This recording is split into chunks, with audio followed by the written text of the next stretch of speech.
All right, guys. Well, thank you all for coming. This is the first session of a few that we've got today.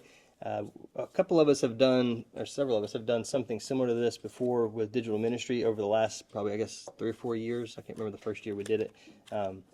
My hope is for this to be collaborative. So whether you have the word media in your title or not, if you do anything connected with online media, hopefully we'll have some other folks kind of come through today. We just want to share ideas, and I kind of wanted to start this first session. I know the title was The Value of Digital Ministry. I think most people here probably agree there is value and probably have seen some of that value. So my plan was to all of us kind of introduce ourselves first, give who you are, where you're from, and kind of your connection to digital ministry. And then I'm going to just kind of go from there, share my story a little bit more in depth of how we have found value in digital ministry where I am. So I'll go first. My name is Jason Helton. I'm the media outreach minister for the Madison Church of Christ. I was in youth ministry for 10 years before. Hey, come on in. No, you're good. I was in youth ministry for 10 years at Madison. I actually graduated from here at Faulkner, and then after 10 years moved into media outreach. And I've been doing that for about 7 years now. Just recently finished up a master's in online ministry, which is a thing now. It's kind of fun. And yep, so we'll start with that, and then we'll go yonder way. Billy Camp. I'm at Dalreda Church of Christ. Started as college minister and moved over to family ministry. And I guess I'm a millennial, so I play with technology. There's that. I like it. Welcome to the club. Yeah. I'm Tommy Washington, and I'm going to actually pass these out to you guys. Just take one and pass it around. But I'm from Jersey, and right across from Philadelphia, so I'm a huge Eagles, Sixers, Phillies fan. But you may have heard, I've worked for this company, sports company, for the last 30 years, creating broadcast graphics. But now I'm here. That was a startup company, right? Something about Entertainment Sports Network or something. I don't know. Something ESPN-ish I guess or something. they ended up being a worldwide leader in sports or something. Okay, yeah. Self-branding on that one, but yeah. It started there in 94 and just retired in February of this year. So been a part of a lot of innovation and a lot of stuff there. But now I'm here, just to tell you how I got here real quick.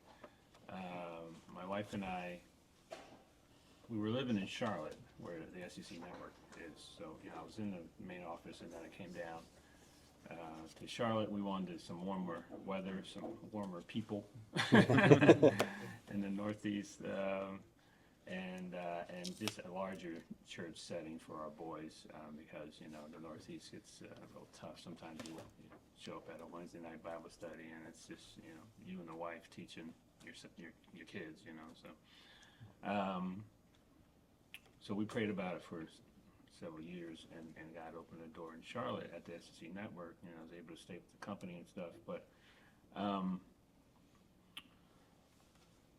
getting, Montgomery gets us 5 hours closer to our grandkids, basically.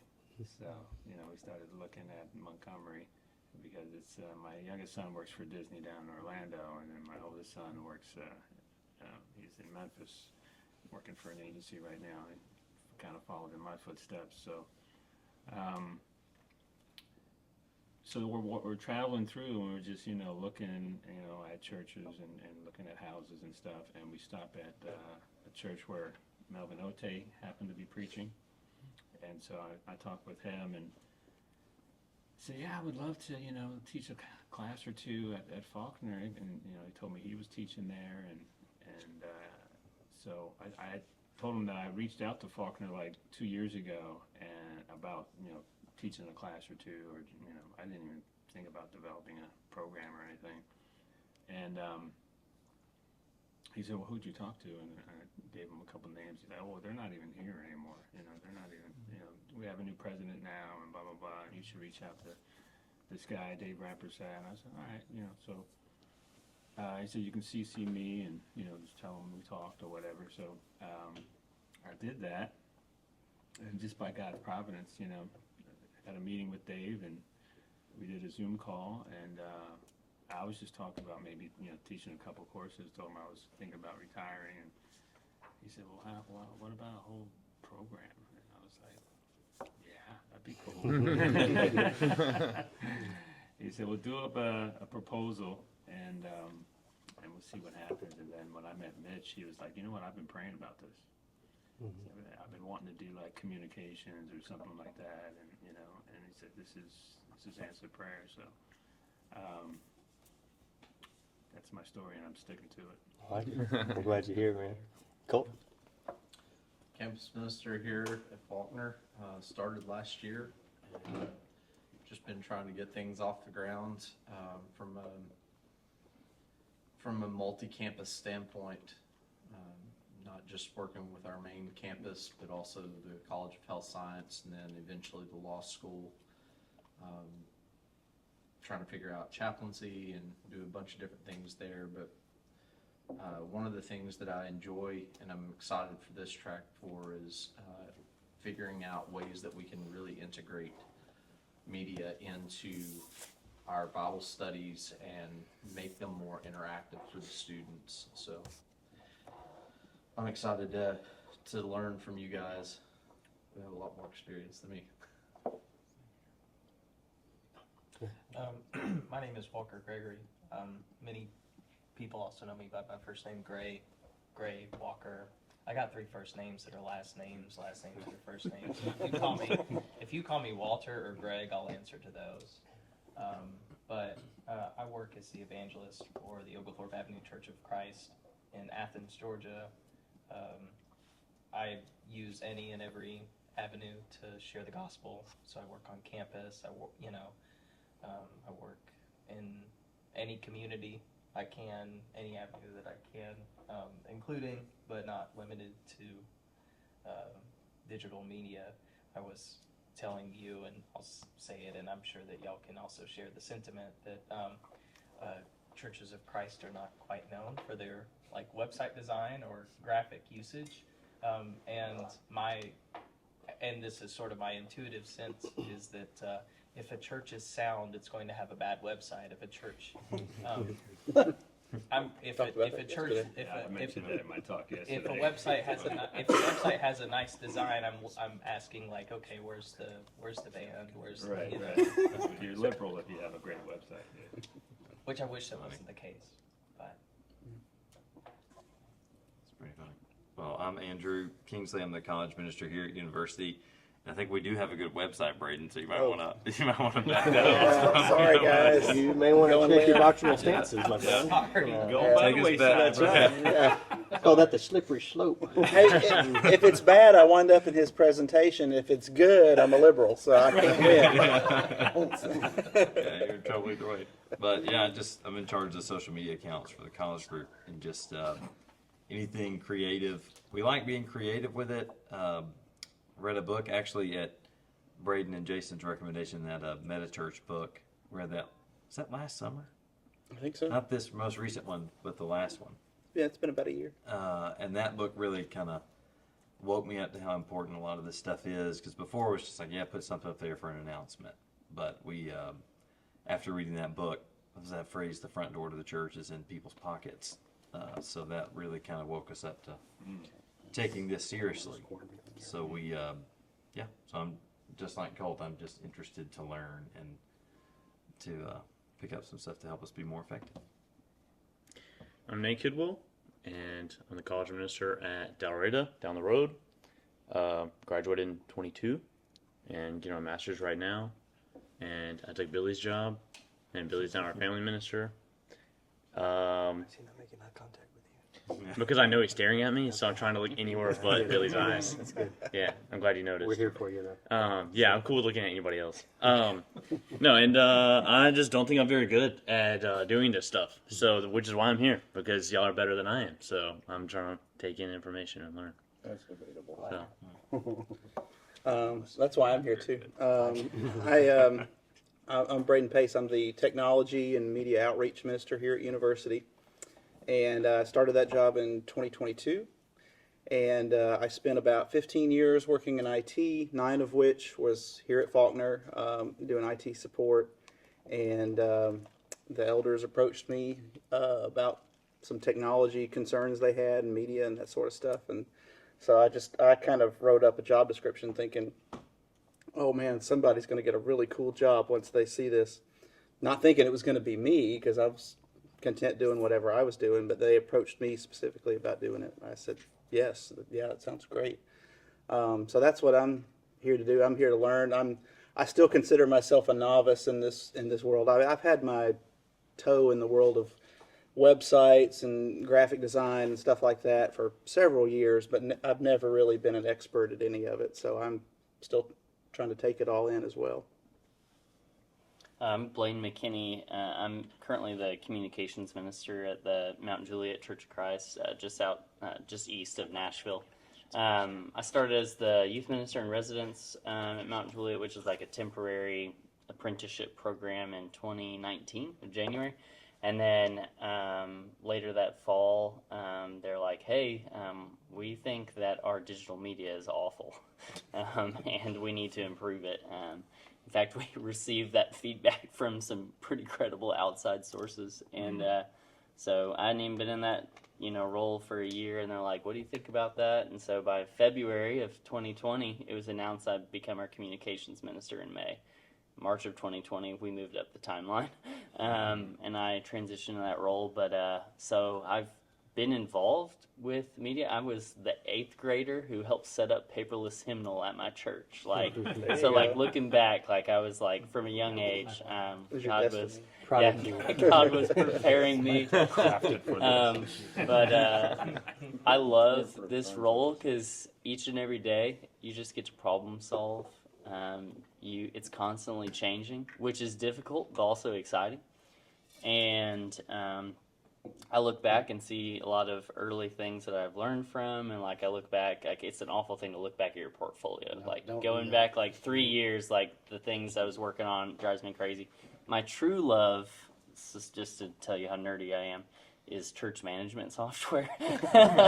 So like, that's where my real heart is. Data mining. He's very much underselling that. Like it's a problem. Like I dream about it. 50% of my communication with Blaine is, hey, I don't know how to do this on Planning Center. Can you teach me how to do this? So, but I love problem solving. I also had the chance to work alongside pretty heavily with our young adult and college ministry, and so I get to do that as well. And I just love serving the church, however. So. I'm Lee. I make fart jokes on the internet. I'm a full-time preacher, but I'm also a graphic designer and social media guy, and I do have my own accounts and whatnot as well. But I mainly focus on like social media for churches in this realm of things, but I do a lot of secular work in the firearms industry and stuff too. So. Sweet. Yep. That's about it. I'm Chad Landman. I'm the education minister at Graymer. I've been there about 10 years. Before that, I was in youth ministry for about 6.5, 7 years.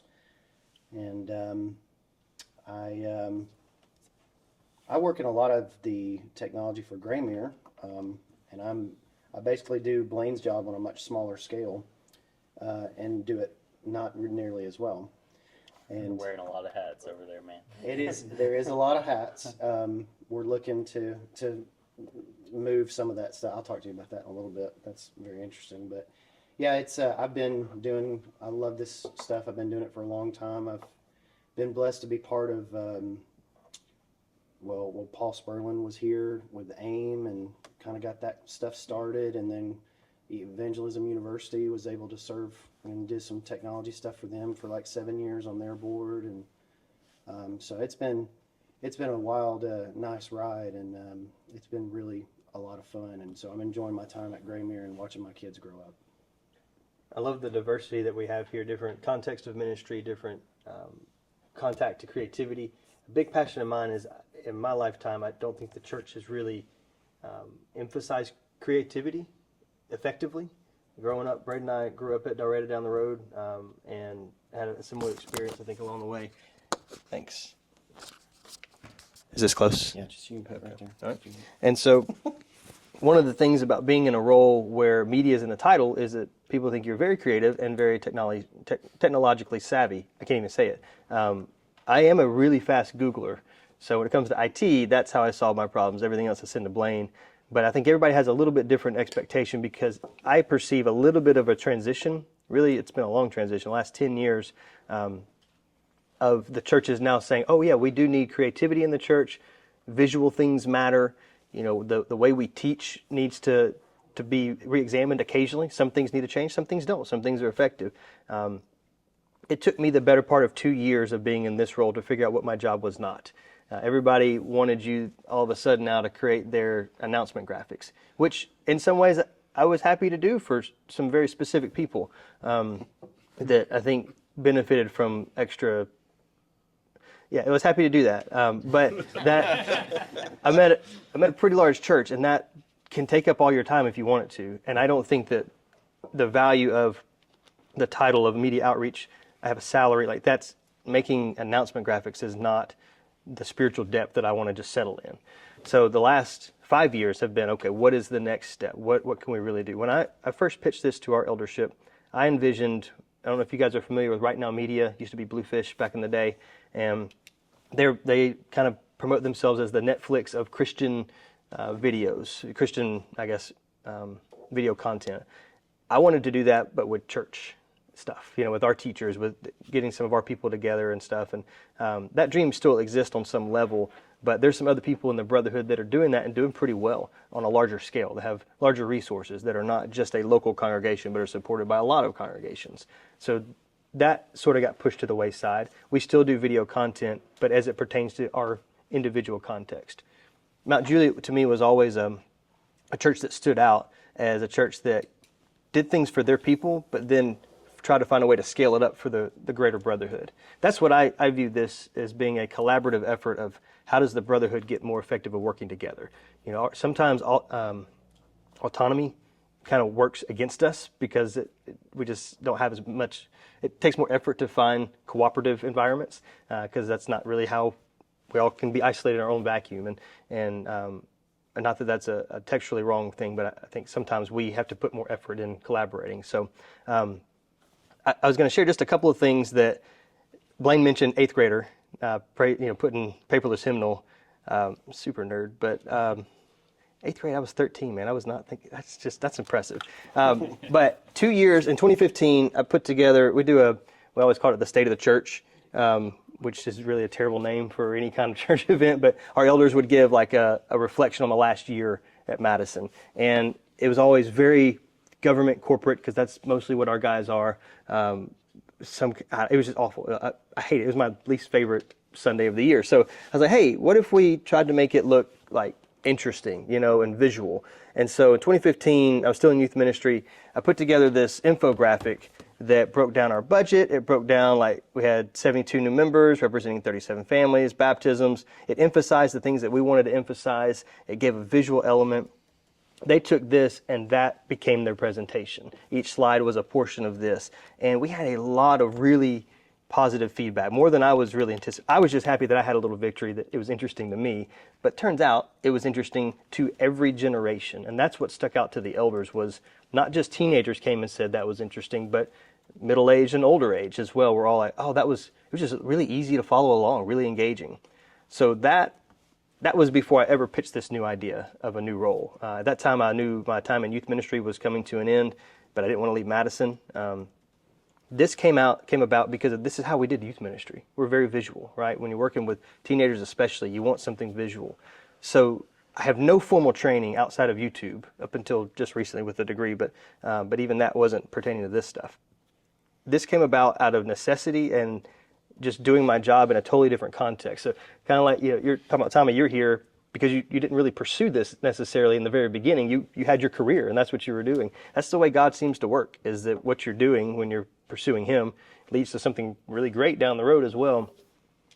Where I want this conversation to go with the time we have remaining is, I think COVID moved the basement of most congregations up, which was good. It moved us from now everyone generally embraces slides during worship. Now everyone generally embraces a somewhat modern website. Now everyone generally embraces online giving. Those are the kinds of things that, of course, you did all of that like within COVID of new website and online giving. Psycho. That sounds terrible, but It was rough. But COVID forced that, right? We all had to acknowledge the digital space in the church. Elders had to acknowledge that. I don't think that we've moved the conversation much beyond that since 2020. I'm curious to hear from you guys. What do you envision the next step being? I think we've got some people that are doing some really cool teaching, and the digital space is going to involve VR experience. How does the church adapt and look to the new horizon on that front? It's a next step of being immersed in the worship experience when you're not there in the room. Who of us during COVID didn't turn our TV up loud during the singing and it felt like you're in the auditorium? Well, you put a headset on, you look to your right and your left, an avatar of your friends. Like, that's just more immersive. Those are some of the places that my mind goes. But I'm curious to hear from you guys. How was that like calibration during COVID? Because I think that's a turning point for the church in our lifetime. And then what do you think or hope the next step should be in digital ministry?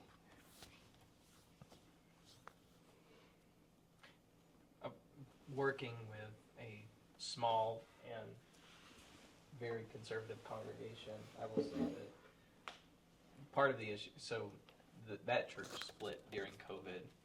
Partially it was due to COVID, partially it was due to sort of separate factors as well. But it depends on what the digital thing is. They were very gung-ho whenever I said, hey, I think we should rework our sermon, or not our sermon, we should rework our website. You've got free reign to do that. And so I did. And I used a website maker called Congregate to make that. I don't know if y'all know of that. But also then I tried to get them to consider to do live streaming of services, and they shot that down and said it was unscriptural. So that was difficult. And I know that there are probably a number of, especially smaller and more conservative congregations that would be against, things pertaining to worship in particular. They don't mind if I record my sermons and post them afterwards, but they don't want it live streamed, and they don't want the service. Yeah. So my response is negative. I hope y'all's are positive. Well, to me, it sounds like the next step for you is trust, for them to trust and to understand the value of it. To kind of show some of that to then maybe not. Well, it's a scripture problem. It's an interpretation of scripture. I got you. So trust isn't gonna. Yeah. Yeah. Gotcha. Just secretly change all their translations. Gotcha. I've been highly encouraged by, and again, this is my educational background, and I'm constantly looking for good resources. But I have been very pleasantly surprised just in the last few years of the companies, quote unquote, brotherhood companies that we think of, AP, things like that, really up in their game as far as resources, as far as content, as far as not looking like something that was made in 1998. It looks like it could belong now. And then when you factor in stuff that is on the outside, I guess what you would say is like stuff like The Chosen and the things that they've done with that, like, good grief, that story is amazing. So from a media perspective in that, I like seeing this resurgence, of course, within the church, but I just like seeing this new generation of what I feel like new generation of creatives that are putting their skills at work to create good content for the church. I love seeing that.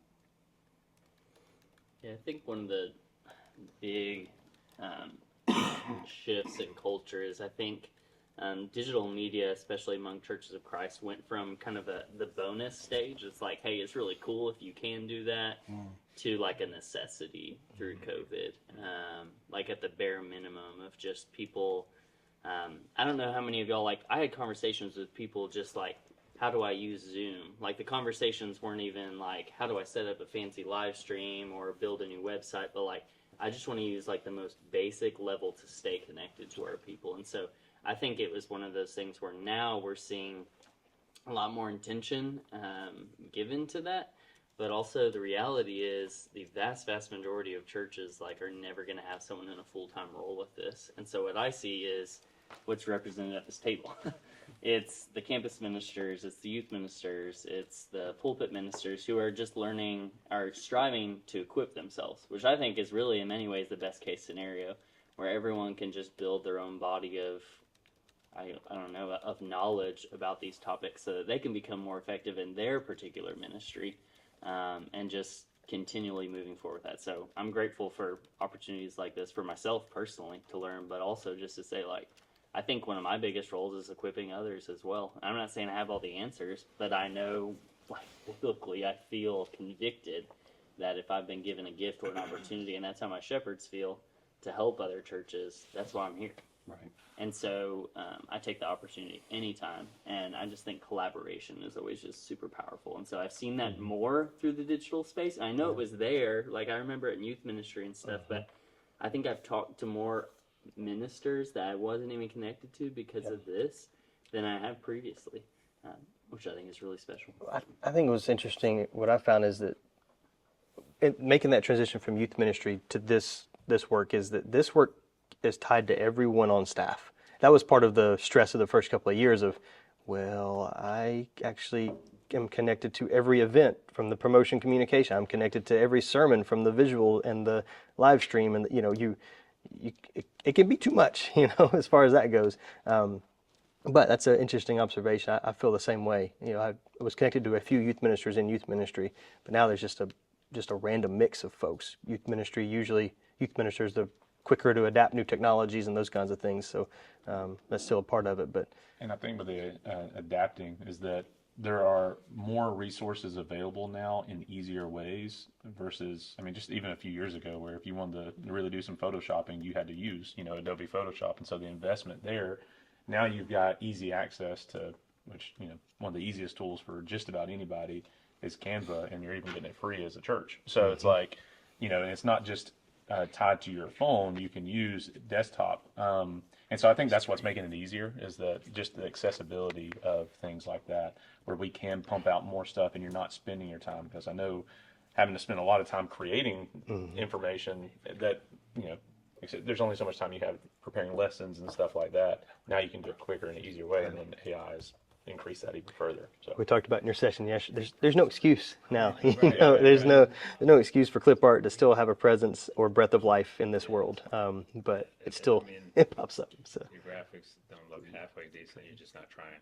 Yeah, I think that the challenge to me, the challenge now is kind of going the other direction of trying too hard, or the competitive element. Sometimes the comparison part of that is tricky. There is Canva free for churches. Canva Premium. So Yes, even if you're not a 501. you don't have to be an official nonprofit. That's the wall I ran into. I didn't know that was. You can still I need to find the free. and it's unlimited members. You can use your documentation. Ours is 100. I think it's 100. It's 100. Yeah. But So you can share your login. So Been enjoying that $130, haven't you? state registered. Whatever it is a year. hey man, you can take us to lunch now. And get Where's it going? $130 That or was the 10 watershed That's right. Everybody gets Everybody gets two $13. tenders. You magoo. Is that all nonprofits or just churches? Nonprofits. Yep. If you have nonprofit and as well as churches. Yeah. Side So- note, there's also $10,000 in Google ads. Yep. That's And true. all you have to do is documentation that you're a church. That's it. So From if you're not a 501c3, California company. Yeah. it's for nonprofits, but They yeah. Oh, 501c. but all you need is documentation. No, so even if you're I not saw a one, I 501c3, think, go to your church-wise, state. You can't get workspace. Yeah, You yeah. can't get that credit. They do it for churches. So. That's wild. Well, have you guys do you do Google Ads with regularity for Warm Springs Road? Have you had success with that, you feel like? Yeah. Um,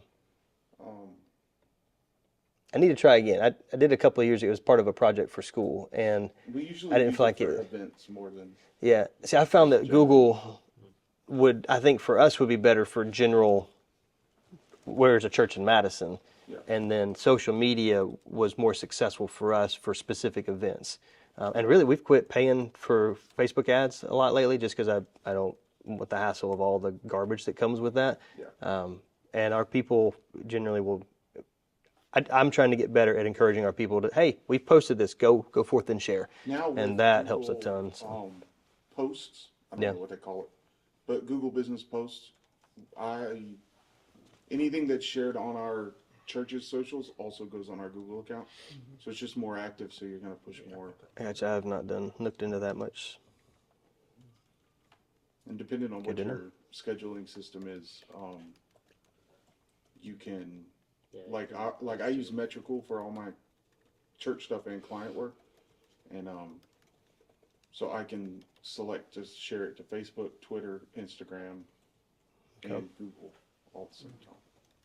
So what was that called? Metrical? Metricool, And what are you using that for? everything. I'm in Metricool like all day long, but so you can use it to schedule posts out and stuff for Infinity.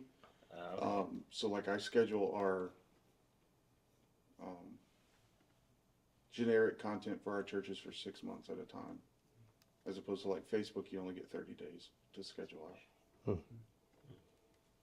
So this is, you're scheduling social media posts and things? Yeah, I've worked in the broadcast space for, so long. So I'm really just here to kind of learn, what you guys have been doing for churches and stuff, Yeah. That's good. Let's stick with that for a little bit. I'm going to have to leave in a few minutes for another lecture, and then I'll be back. Blaine's going to pick us up. I think Jeremy Pate's going to be coming in just a few minutes. He works for Apologetics Press, and they have apparently stolen my idea, as he admitted by his own admission.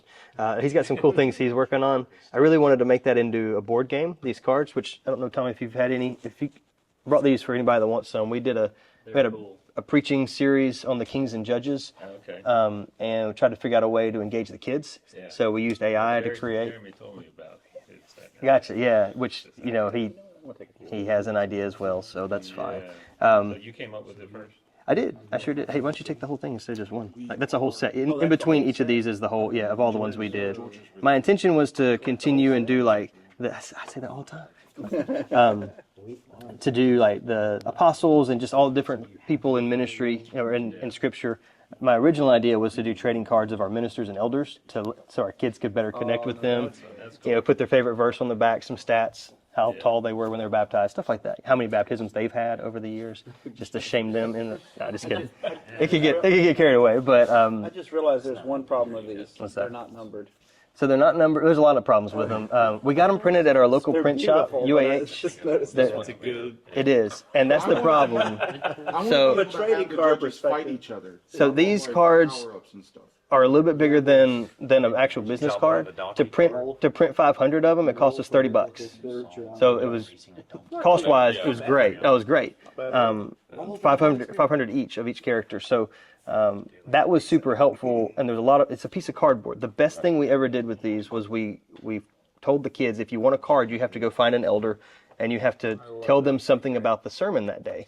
And the perfect example of the success of this was a little kid that went up to one of our elders. I would say he was at the time our grumpiest elder. Just some people have a resting face that's just not like Hallmark card, and he's that guy. It's as cuddly as a cactus, I would say. This kid comes up to him, like clenching tight to his mom's leg the first week, just looking at him, kind of looking away, looking at him. And this elder says, "Hey, buddy, who we talk about today?" Wouldn't say a word. All right. Well, what's your name? And he would kind of whisper, Johnny, that'll work. Here you go. Here's a card. The next week he comes up. He's a little less timid, looks at him, said, "Hey, you're Johnny, right? Do you know who we talked about today?" And he would whisper the name, didn't tell him anything about it. By the third or fourth week, the kid comes running up and said, "Hey, we talked about Samson today. He got his hair cut." And he, all this stuff. So the relationship grew when you do this, when you create a space for intergenerational interaction weekly with regularity, powerful things happen. My hope is that one day, because of these goofy little pieces of cardboard, we now have elders at baseball games and at weddings and, a part of their life.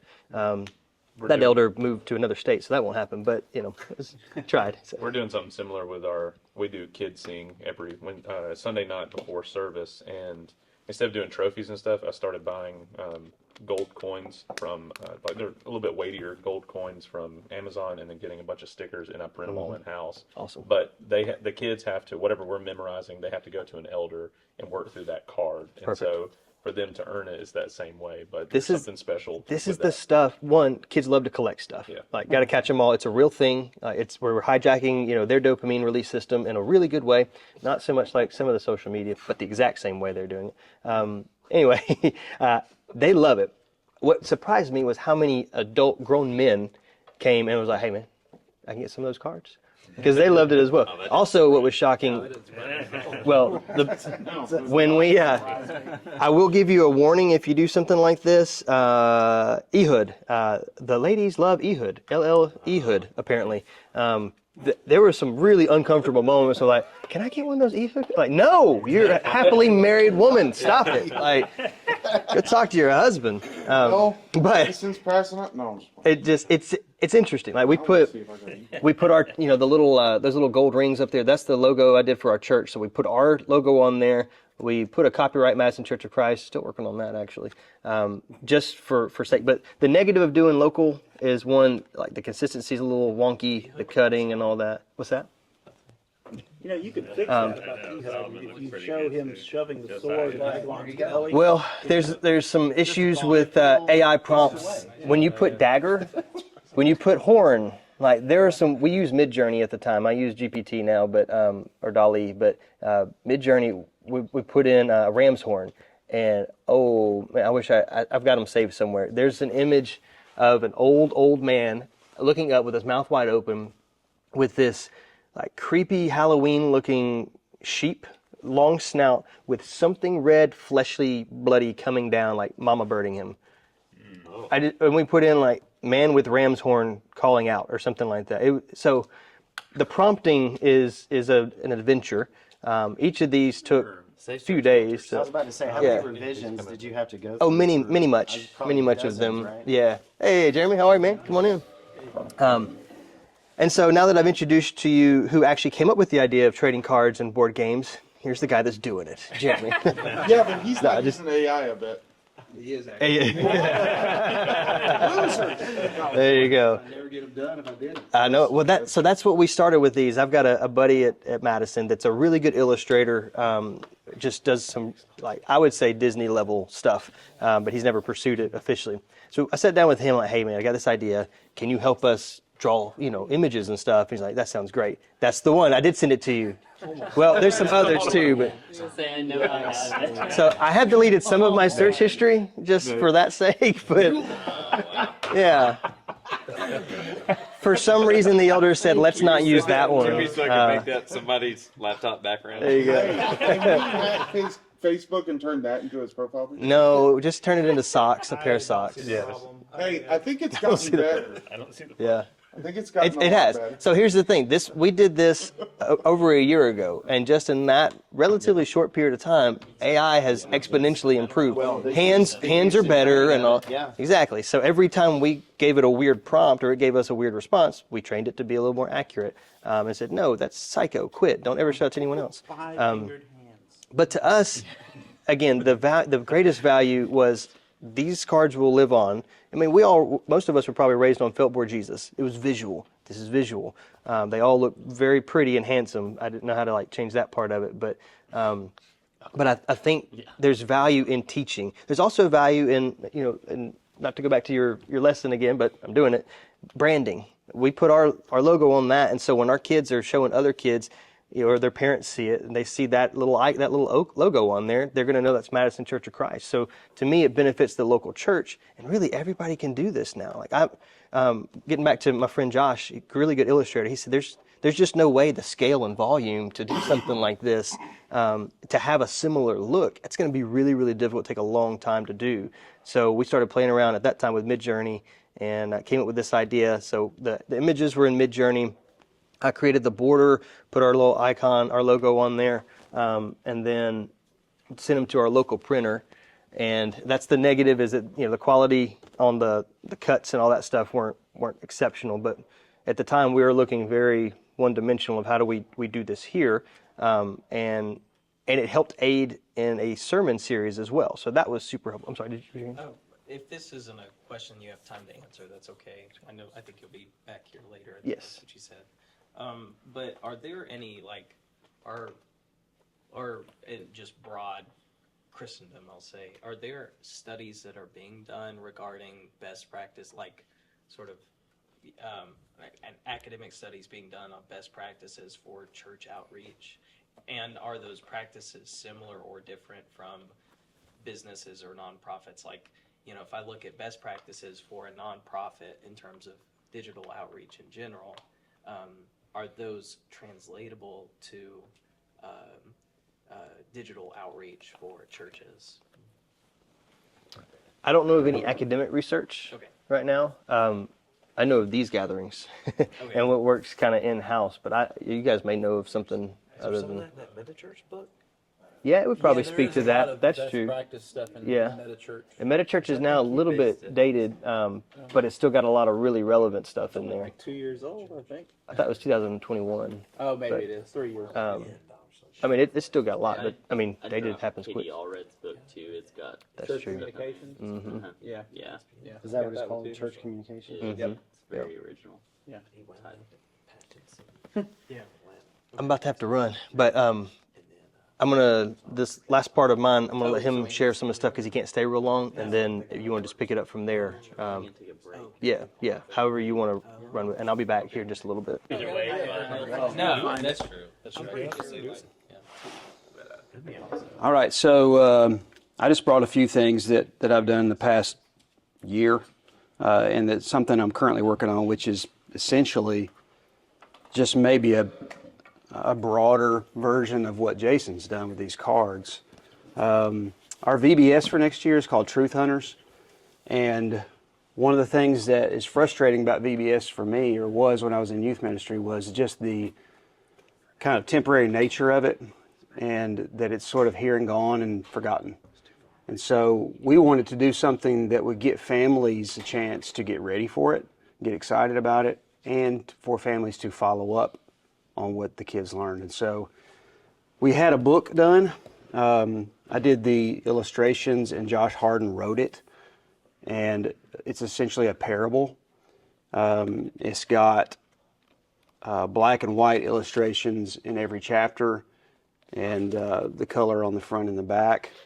And it's essentially an adventure story that's a parable for what they will learn in the VBS, which is about the inspiration of the Bible, the evidence for the inspiration of the Bible. So, for example, 5 lessons, 5 different categories of inspiration. So the first night they'll study the archaeological evidence for the Bible. And in the story, it's a little bit like the Wizard of Oz. This group of kids has to find these characters that help them discover the different elements of truth. And this character here, Dugout, represents the archaeological evidence for the Bible's inspiration. And so they go on this adventure together. They have adversaries, they have conflict, they have, success and failure. And so by the end of it, they have sharpened their swords, so to speak, and they have, kind of collected everything they need to have the truth. And so there's nothing in this book about God or the Bible. It's just essentially fiction. And so a family could sit down and read a chapter a night for a month or 2 months. And when they get to VBS, there's posters and, kind of mixed in with the material is, okay, remember this character from the book? This is what he or she represents, and this is what we're going to study about tonight. And so that is the preview, which we sent out to all our supporters just a week or so ago. And this is the follow-up, which is a board game that families can take home. And if you've ever played Trivial Pursuit, how many of you guys have played Trivial Pursuit? I grew up playing it, so I kind of based it on that. But it's, I'll kind of show you what it looks like. It's very simple. All of the kid characters in the game have a piece, so there's 4 of them. And so you could play 4 people, or you could play teams if you've got more than that in your family.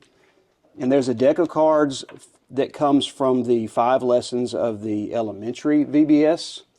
And every color on the board is a category of evidence.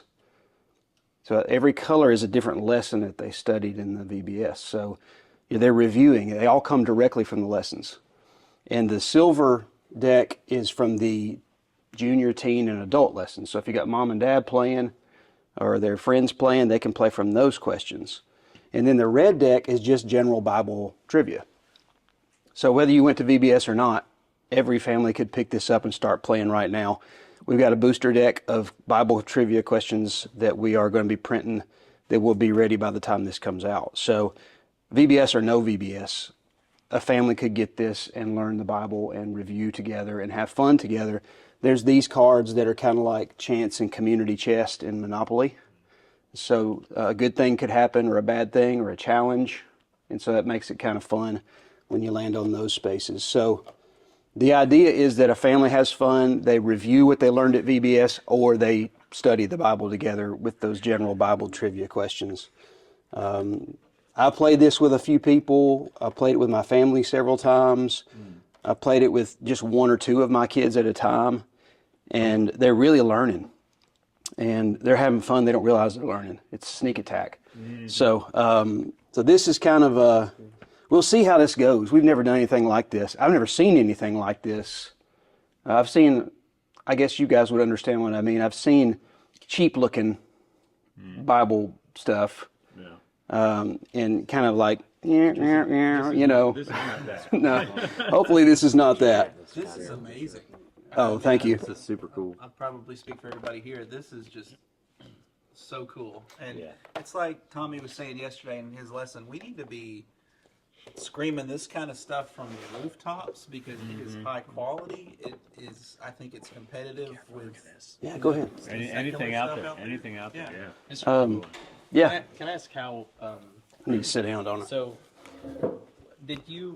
was this made through, like a manufacturer of the pieces and so did y'all make the designs and then send it to, or was it made at Apologetics? Nothing is made at Apologetics Press. Okay. All the designs came from my office. Okay. All the questions came from my office. All the artwork came from my office. Okay. But it's printed in China. Okay. They can do all of this. Okay. Like one company gave us everything in this box and shrink wrapped it. And so we didn't even know if that was possible. I said, Tommy, can we make a board game? He said, I don't know. Let me call him and ask him. How much? So how much did it? How much will you sell it for? Like, or will it? Like, what will be the buy? Will it be? And so how much are you going to sell it for? And how much will it? Will you do it just online, or are you going to try and get it in stores as well? Well, getting it in stores could be a challenge. Sure. I think that's always a challenge for the church. Okay. Yeah. Because unless you're attached to a particular denomination and you've got some support in that area, it's really difficult to get something like this in there because you've got questions in here that are, quite specific to what we would believe and teach. So it'll be available online. It'll be available at the. Obviously, you could come by AP and buy one. Right. We'll have them at if we go to a lectureship or whatnot. So primarily online. What's the retail on that? It's gonna be $24.99. Not bad at all. It's the sweet You can't buy a board game for That's that a sweet spot. cheap. Yeah. So y'all are planning to market this at Yeah. lectureships and things? Okay. Yeah, we've got it. It's on the boat. It'll be here at the end of November, Lord willing. And we may make people aware of it before Christmas, but we're a little hesitant to do that because it's related to VBS, and half the questions in there are VBS questions, and so we don't want anybody to feel misled about it. But like I said, there will be a booster pack with 200 more cards, 5 questions each of just Bible questions. So if a family doesn't even go, they can keep playing with just those. So it could be for anybody. And I have tried it out with several people. I took it to a backwoods retreat last weekend and played it with some people, and everybody really seemed to enjoy it. People enjoy, if they love studying the Bible, they love to learn and they love to see how much they've learned. Am I going to know the next question? And if I don't, I'll learn something. And so the Bible trivia questions are they're based on 5 different parts of the Bible. So if you land on blue, you get the New Testament. If you land on yellow, you get the first 5 books of the Old Testament, et cetera, et cetera. If you're playing the VBS version, the different colors, again, represent the lessons you learn in VBS.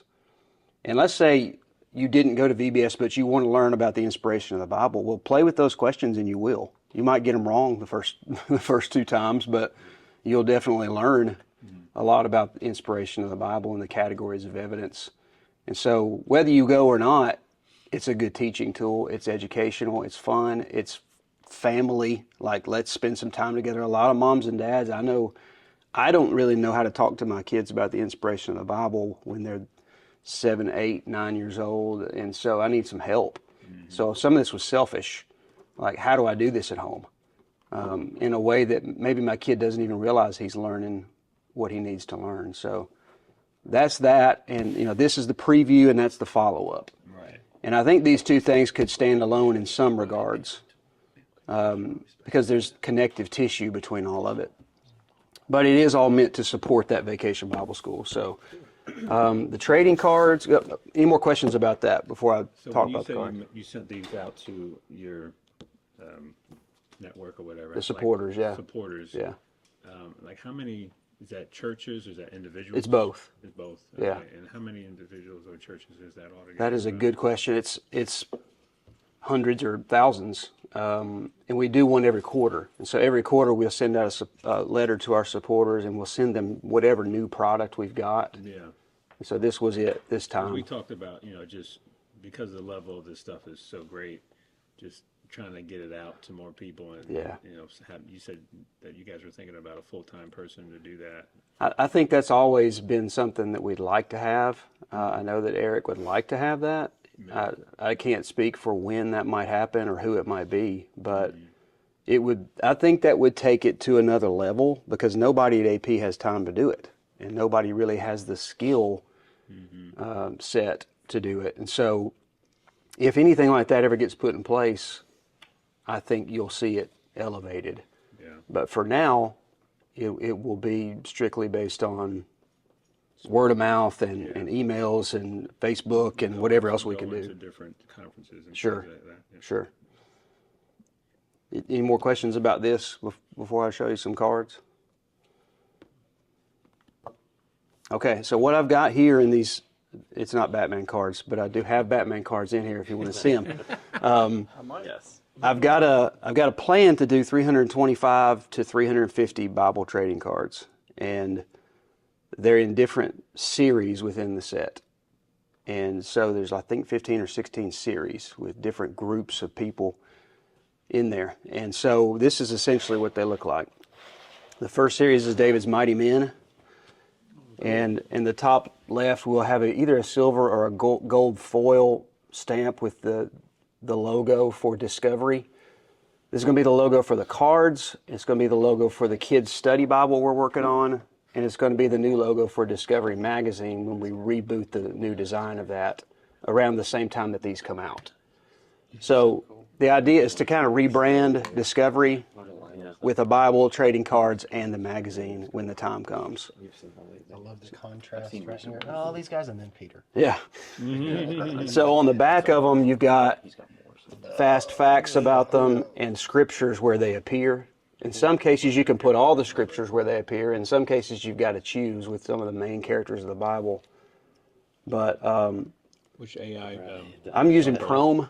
Chrome? Yeah. Chrome is something that has just worked best for me. There may be a better one out there, but it's fit me like a glove. Do you pay for that? Yes. Prome? Prome. And if my main job on working with AI, if this is interesting to anybody, is a combination of prompts and editing. And the editing is the biggest job, and probably the reason why more people don't Editing do the this. prompt or the image? What's that? Editing the prompt? Editing the image. The image. Yeah. You have to have a very particular prompt. Yes. And you have to takes time to specify Yeah. your prompt more and more. But then even then you've got to you have to. On probably 25% of these, it ends up on my iPad with me drawing on it I was going to ask you that. to fix it. Yeah. That last 5%, sometimes it will not do it for you. And so if you don't have some kind of creative person who's got an eye on it and who can take it to that last stage, you're going to get weird stuff. And so you can, most of the time, if you work with it long enough, some of these came right out of the gate, and some of them were a half a day. And so there's just no way sometimes of knowing how long it's going to take. And again, that last 5%, you could sit there and just, nearly beat that keyboard with your fist, because it's like, I didn't say that, I said this, and it does not understand what you mean. And so I think that's why more people aren't using it effectively, is because it takes some combination of that and an eye and some ability. It does. And what I have found, and like you're obviously trying to do figures and Right. and things like that with these, but with more abstract stuff, like a nice PowerPoint background, Yeah. or like something that you want to generate, like a thunderstorm, Yeah. something like that. It's actually really good at that kind of stuff. Really quick too. And I find myself using Igniter Media for their pre-built slides, like less Yeah. and less and less, just by generating more stuff. Yeah, it's quicker than what I used to do is look for an image on a subscription service, Yeah, and it's quicker than that it's absolutely quicker than that. if it's something Because you simple. can find it, well, you can tell it exactly what you want. Yeah. So I've gotten about 200 of these done right now. I'm doing some black and white variants of certain cards. I'm going to do hopefully we're going to do some 3D hologram type stuff, some foil stamping, all the cool stuff. We'll have 10 cards in a pack. Transfiguration. They'll be in boxes. I've got all the kings in here. And, Just 500 of those. the black and white King Saul is. It's cool, isn't it? Cool, yeah. Combo card with. So it's some of them are like, my favorite is probably Lot's wife right now, which is that one right there. Okay. It's just cool looking. I thought you were gonna say it's just like a whole pile of salt. And ham is pretty funny too. Yeah, ham. That's good. Ham. Yeah, it's like, what am I looking at right now? Have you considered doing some funny versions of these cards, like doing? Well, some of them, some of them are funny by design, by what the Bible says. So, she bears, don't you? yeah, let me show you that one. Here's the 42 use. That is hilarious. Sons of Sceva running out, beating up. Dude, take my money. This is right before you can't sell the card to a kid. Yeah. Right before it's inappropriate. Question: when are these happening? I'm going to be done with them, Lord willing, in a month. Wow. And then we'll talk to China about how to get all the special cards printed. And so this could be out next year. That's going to be awesome. Yeah. They're going to be in packs, foil packs, where you can see the top of the card. Yeah. Going to have, I mean, this is large. This is 3 times bigger than any card collection I've seen, unless you're talking about sports. Yeah, damn. Most card collections are 100 cards. This is going to be 3 times that. The next Tops or Fleer. And so, I can see a kid or a teenager or even an adult getting a binder and just, at church, going back and forth with people, giving these out for prizes at memory verse time or whatever. Curriculum for Bible class. You could study for it. You just Like- get a stack of cards. That's what we're doing for class today. You guys feel free to look through all these that you want to. Some of Bell them, card is cool. Haman card. yeah, I like Haman got the gallows in the background. Yeah, that's a good detail. Oh, yeah. That's like Joseph is happy, go lucky. His brother's about to kill him. So that expresses that. It's just for visual people, and most people are now. I don't think there's anything that's going to be like this and the Bible together. I think they're going to turn lights on for kids. Absolutely. Because like if you got a pack of trading cards, and we're going to probably put one with each Bible, each kid's study Bible, just give them a pack of trading cards, like your first hit of whatever. First one's on us. Gateway, right? And then maybe you use them as bookmarks. You look at the scripture on the back and you put it in that scripture. I'm going to learn about this person later. And so It's like I was talking about, like yesterday. He was quick It's to not say, I replacing started. the Bible. not at all. This It's is bringing it to life. Yeah, exactly. He's got his own card. Yeah, look at the Nice. foreshadowing here with Herodias and the silver yeah, platter. All right, I like that. let's go ahead. Jeremy, thank you for sharing. Oh, absolutely. Let's go ahead and take a 5-minute break. So we'll be back in here at 9:40. Go use the restroom, whatever. We'll come back. Look.